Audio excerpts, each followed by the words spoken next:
Hi guys! The other day I gave my neighbors a bunch of vegetables from the garden. They asked what the okra plants looked like because they'd never seen them before and didn't know how to cook okra. Most people don't cook it because they think it's a strange, slimy vegetable. I'll show you how to cook it easily so it's not slimy. It is one of my favorite vegetables and very tasty. Lady's finger is another name for okra, high in vitamin C, also in calcium and vitamin K, which help maintain bone strength. This is what an okra plant looks like. I grew the plants from seed. Plant the seed indoors in trays and plant the seedlings in a container or in the ground. This year I planted the seed directly into the ground and they did surprisingly well. They had a slow start because they were direct sown, but if you don't plan ahead to start indoors, it'll still work. Okra needs full sun and loves hot weather, ideally between 75 and 90 degrees Fahrenheit. The flowers are a gorgeous creamy yellow. I think the prettiest vegetable flower. The flowers drop and you'll see this little nub turning into an okra pod. They should be picked small and tender for this Clemson spineless variety. The bigger they get, the tougher they'll be. There's another variety that I buy at Asian markets, which are long, slender, and darker green. It's easy to miss some when picking because the pod and the stem are the same color. When they get very big, leave them on the plant to mature and dry. Then you can collect the seed for planting. These little white seeds, when mature, become the dark brown, almost black seeds. This is about 1.5 pounds of okra. I've washed and drained them. Cut the top off and slice into pieces about 1/4 inch.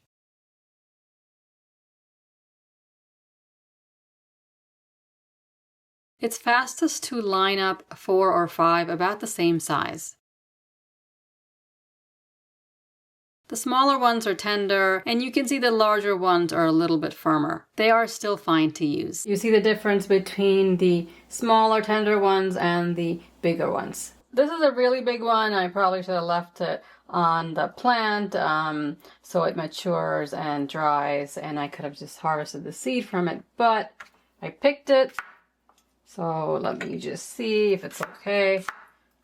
It's actually fine. When you cut it, you can see if it's tender or really hard. If it's really hard, then don't use it. It's gonna taste hard when you chew it. This is still fine though. Wipe off all the slime with a paper towel and then wash your knife. Heat up a wide pan, cast iron or non-stick. I like to use coconut oil when cooking okra. You can substitute vegetable oil. Put a tablespoon of oil and the okra in a single layer. Mix it and leave for a minute.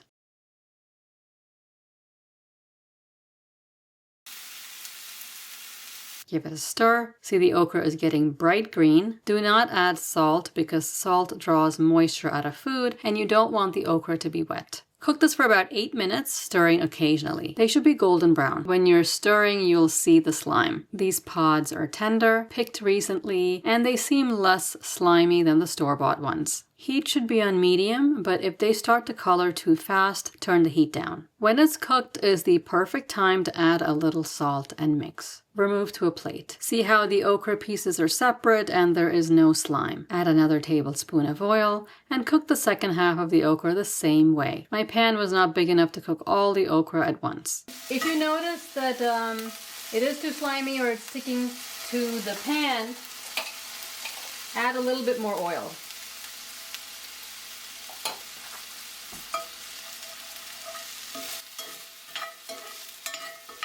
Sprinkle a little bit of salt. Mix.